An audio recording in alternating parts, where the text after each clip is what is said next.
¿Se imaginan a Diego Maradona en el América de Cali, el Tino Asprilla en Millonarios o a James Rodríguez vistiendo la camiseta del Junior de Barranquilla? Aunque suena increíble y bastante gracioso, estas historias fueron reales, bueno, casi reales, y estuvieron muy cerca de concretarse, pero el destino tenía otros planes. Incluso y aún peor, hubo otras que fueron confirmadas oficialmente y los jugadores nunca debutaron. El día de hoy les contaré algunos de los fichajes que pudieron cambiar la historia del fútbol colombiano, pero que nunca se hicieron realidad.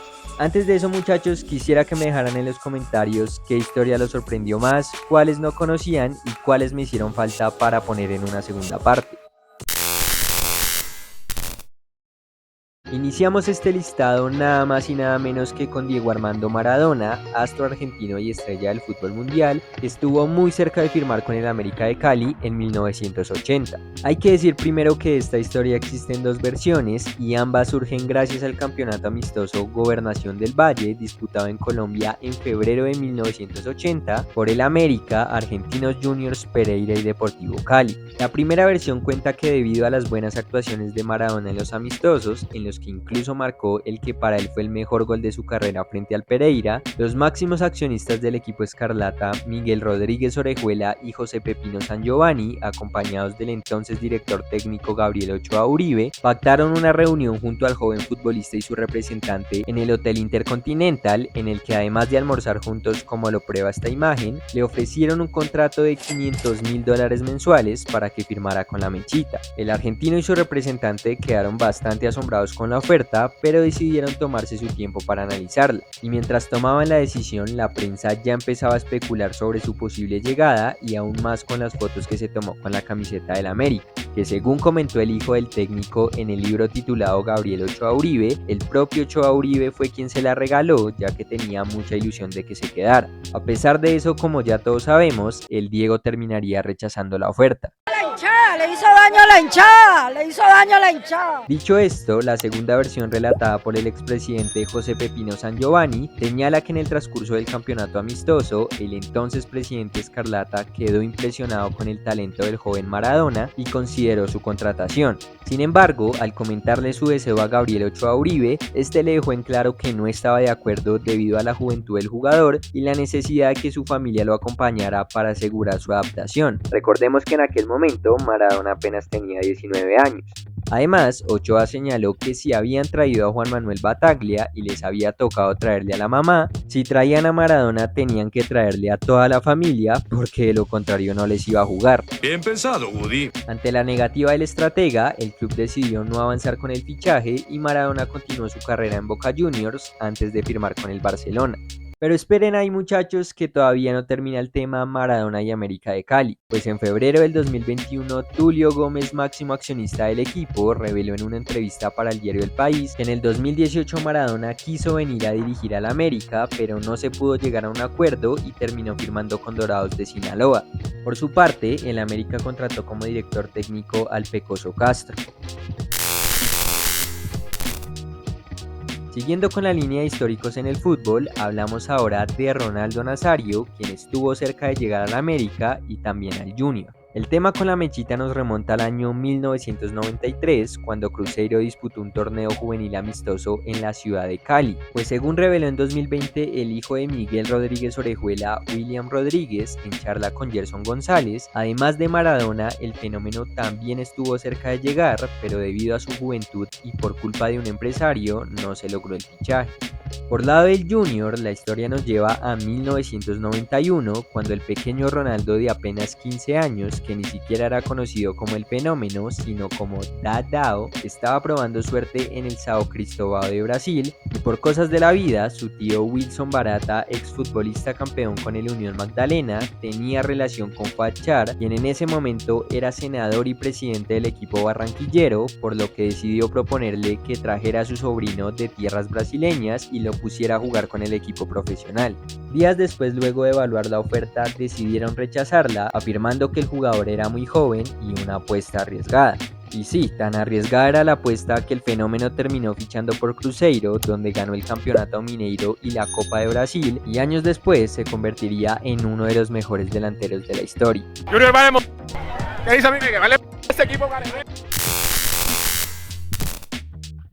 Y si lo que les conté anteriormente es increíble, más increíble aún es que años después volvería a pasarle algo muy similar al Junior, pero en este caso con un argentino. Corría el año 1994 y en Estudiantes de La Plata se encontraba un joven mediocampista llamado Juan Sebastián Verón, también conocido como La Brujita, que años después se convertiría en uno de los mejores volantes argentinos de la historia. Pues según reveló su papá Juan Ramón Verón, histórico jugador de Estudiantes y figura de la primera estrella del Junior, La Brujita estuvo cerca de llegar al Tiburón en el 94 cuando tenía apenas 19 años, pero Fuachar consideró que el fichaje era muy caro para su edad y no se terminó concretando nada. Usted no aprende, ¿verdad? Años más tarde Verón llegó a Boca, después dio el salto a Europa y entre muchas cosas se consagró campeón en cada país que jugó. La siguiente historia seguramente muchos de ustedes no la conocían y es que solo imaginarlo la verdad no tiene ningún sentido. Faustino El Tino Asprilla pudo jugar en Millonarios y no solo una sino 2 veces. Pues así lo contó el mismo Faustino cuando hacía parte del programa Blog Deportivo de Blue Radio, recordando a Guido, quien además de haber sido su mejor amigo en la infancia, fue una de las personas que creyó en su talento cuando tenía 14 años. Y es que en una ocasión le presentó a su tío Giovanni Caicedo, que era uno de los accionistas de Millonarios en ese momento, para que viera sus condiciones y se lo llevara a jugar a Bogotá. Sin embargo, a este señor no le gustó mucho la idea y todo quedó en una simple anécdota. Lo peor es que 5 años después, el Tino debutó con el Cúcuta Deportivo y le marcó doblete a Millonarios.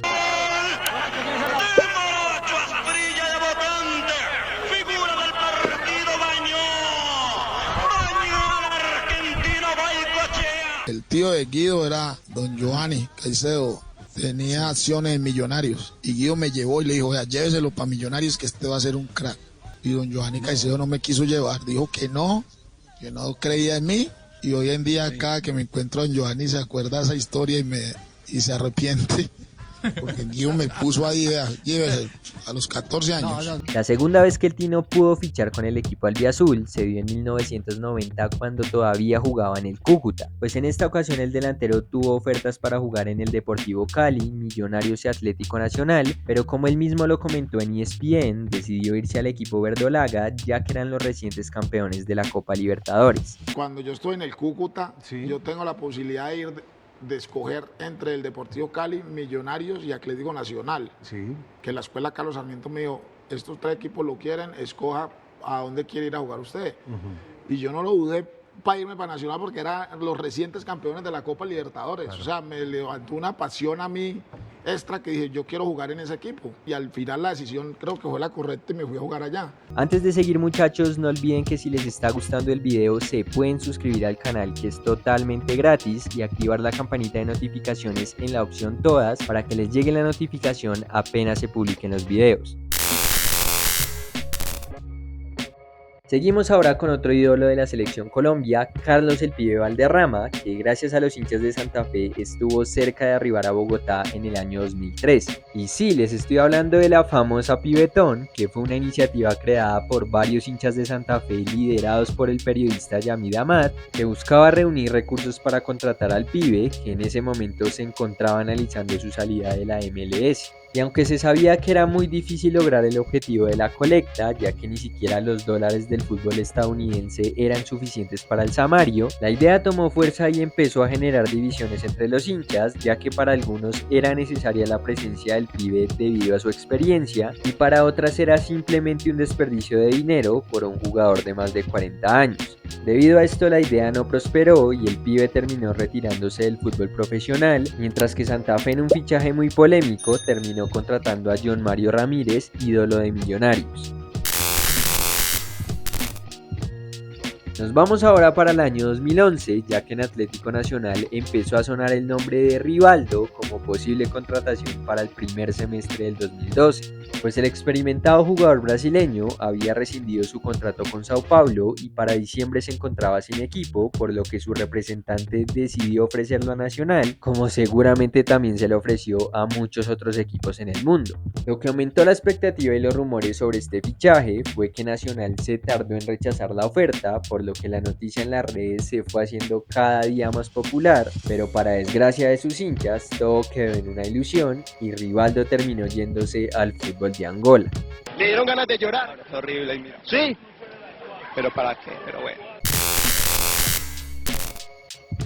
Continuamos con Atlético Nacional, ya que para el segundo semestre del 2017, luego de la salida de Reinaldo Rueda tras haber sido campeón de la Estrella 16 y haber fracasado en la Libertadores, presentó a Juan Manuel Lillo como su nuevo director técnico. Con la llegada del español, se estaba a la expectativa de lo que iba a ser el mercado de fichajes para defender el título de Liga y Copa, luego de las importantes salidas de Mateus Uribe, Andrés Ibargüen y Farid Díaz. Entre tantos jugadores que sonaron para llegar, se coló el nombre de David Villa, delantero que fue campeón y máximo goleador del mundo con la selección española en 2010. Para ese momento, el Guaje militaba en el New York City de la MLS, lo que ya de por sí hacía muy difícil su contratación, no solo por su alto salario, sino también por su costo en el mercado, que rondaba los 2,50 millones de euros, cifras que en el fútbol colombiano solo había podido superar el Junior con la contratación de Jimmy Chará.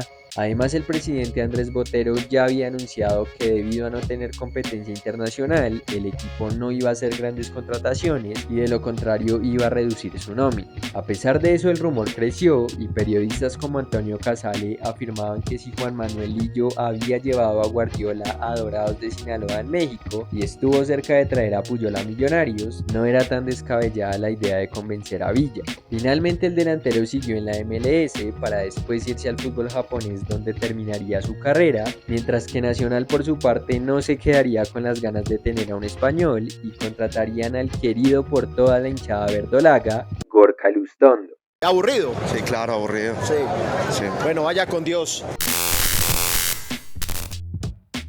Si hablamos de fichajes fallidos en Colombia, es imposible no pensar en el de Arturo Vidal al América de Cali. Y es que para enero del 2024, el periodista argentino e hincha del América, Lionel Cerrudo, recordó en su cuenta de Twitter una entrevista de Vidal donde expresaba que gracias a su pareja le gustaría jugar en alguno de los equipos grandes de Cali. El periodista aclaró en el tweet que su deseo personal era verlo con la camiseta del rojo, mas no era una información sobre él. Sin embargo, al ser temporada de fichajes y con Vidal sin equipo tras haber salido del Atlético Paranaense, el rumor de un posible acercamiento entre la mechita y el jugador empezó a tomar fuerza y aunque se pensaba que no iba a ser nada más que un humo, apareció Tulio Gómez declarando en Caracol Radio que había escuchado el deseo del jugador y ante los rumores que lo acercaban decidió preguntar por sus condiciones, expresando que la peor diligencia es la que no se hace.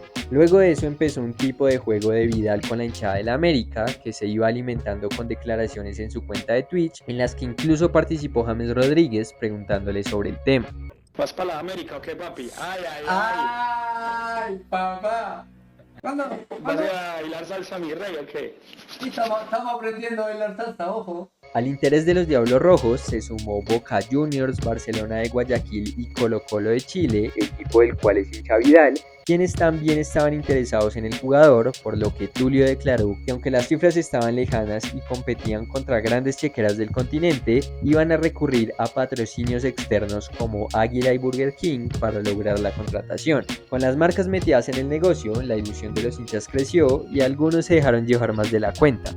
Tres cosas te voy a decir. La primera, ay Dios mío bendito, Arturo Vidal, un hecho con América. ¿Y por qué no podemos soñar? Si trajimos a Arturo Vidal, imagina una defensa con Sergio Ramos. En el medio Arturo Vidal tirándole allá los pases con un Benzema. ¿Usted imagina un Benzema acompañando a Adrián Ramos? Ay, tengo miedo, mi papá. Sin embargo, para el 15 de enero, faltando pocos días para el inicio de la liga, se hizo oficial la salida del técnico Lucas González del América y esto no le cayó muy bien a Vidal, ya que no entendía el por qué recién empezando tomaban esa decisión, por lo que finalmente el 16 de enero la presidenta del equipo Marcela Gómez comunicó que no hubo acuerdo con el chileno, por lo que descartaban su fichaje y centrarían ahora sus esfuerzos en la contratación de Ricardo el Tigre Gareca para asumir la dirección técnica del equipo. 6 días después Vidal firmó con Colo-Colo, mientras que América tampoco llegó a un acuerdo con Gareca y terminó contratando al venezolano César Farías. El mejor jugador de la historia de Chile, Iván Zamorano, obvio. Vos no, Vidal, ¿a quién le ganaste? Una Copa América tenés muerto. Llegamos a la historia más reciente que influyó para la realización de este video y efectivamente hablamos de James Rodríguez al Junior de Barranquilla. Pues todo comenzaría con el mal momento que vivía James en el Rayo Vallecano y sus declaraciones al diario Marca que no le cayeron para nada bien a sus compañeros de equipo. Eso sumado a la falta de minutos hizo que James quisiera rescindir su contrato, por lo que Junior volvió a mostrar interés y preguntó por sus condiciones, ya que según el periodista Juan Salvador, en el mes de julio ya se habían reunido James y Fuad, pero las exigencias del 10 eran muy altas y se descartó su llegada. Pues ahora en diciembre, con la situación de James en el Rayo y un supuesto interés del Junior, las redes empezaron a hacer lo suyo, hasta que el 1 de enero Fuad Char desmintió los rumores, aclarando que no habían tenido ningún contacto con James, pero 5 días después se confirmó la rescisión del volante con el Rayo y el mismo Fuad, contradiciéndose, declaró que sí estaban en conversaciones y que así fuera difícil la negociación por la competencia de chequeras con Boca, equipos de Italia, Estados Unidos y México, iban a pelear hasta el último minuto. Con las negociaciones ya activas, el máximo accionista del Tiburón declaró que el 10 podía llegar ese mismo miércoles a Barranquilla y añadió que si viajaba era solo porque iba a firmar. Dichas declaraciones molestaron a James y su entorno, ya que sin el consentimiento de ellos habían revelado detalles de la operación. Sin embargo, la negociación no se cayó ahí, pero la reunión ya no iba a ser en Barranquilla, sino en la casa de James en Medellín. Se llegaría entonces el día de la reunión y en Barranquilla se esperaba que Fuad regresara de Medellín con el acuerdo para vincular a James, y mientras tanto en México los medios afirmaban que el capitán de la selección Colombia ya estaba listo para firmar con el León. Y efectivamente, luego de la reunión entre James y Fuad, cuando el máximo accionista se estaba devolviendo a su casa, recibió un comunicado del jugador donde expresaba que tenían una oferta muy superior, por lo que la negociación con Junior quedaba descartada. Pero ahora ya de venida para la casa he recibido un comunicado de ellos diciéndome que ellos tienen una propuesta muy superior, casi el doble de lo que nosotros podíamos llegar. Prácticamente creo que esta operación se cayó para nosotros. 3 días después se anunció la llegada de James a León y en redes sociales los hinchas del Junior hicieron sentir su molestia con el 10 lanzando comentarios ofensivos en su contra. Incluso se hizo viral el caso de un vendedor que compró más de 100 camisetas de Junior con el nombre y número de James. En Barranquilla se extiende la fiebre por la posible llegada de James Rodríguez al Junior de Barranquilla. Tanto que la camiseta del 10 de la Selección Colombia ya se encuentra aquí, en la camisa del equipo Tiburón, pese a que todavía no ha firmado su contrato. Y esta es la fiebre que se ve aquí en la capital del Atlántico. James a Junior, ya lo veremos. Posteriormente, en entrevista con Fox, el 10 declaró que nunca estuvo cerca y que el ruido lo habían hecho ellos. ¿Estuviste a esto de irte a Junior de Barranquilla? No.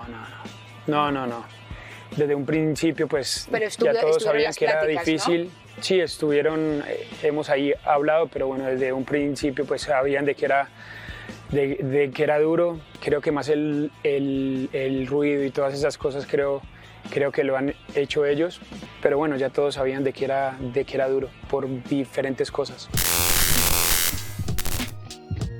Finalizamos el video hablando de Independiente Santa Fe y los fichajes que anunciaron oficialmente y ni siquiera debutaron. El primero de ellos fue Alexis Castillo Manyoma, volante que fue oficializado por Santa Fe el 23 de diciembre del 2022 y que incluso habló en rueda de prensa en el Sudamericano de ese año, manifestando que posiblemente el Estadio El Campín sería su nueva casa. Los hinchas estaban ilusionados con su llegada, pero la verdad es que nunca jugó en Santa Fe, ya que fue presentado sin tener un acuerdo total con Cortuluá y terminó quedándose en el equipo Corazón del Valle.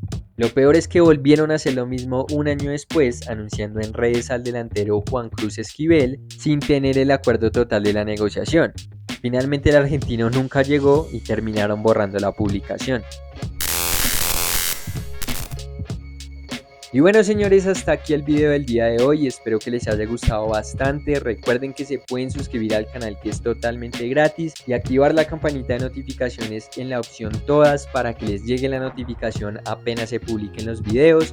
La idea es hacer más parte sobre este tema, así que no olviden estar ahí en los comentarios activos dejándome saber qué historia los sorprendió más, cuáles no conocían y cuáles me recomiendan para la segunda parte.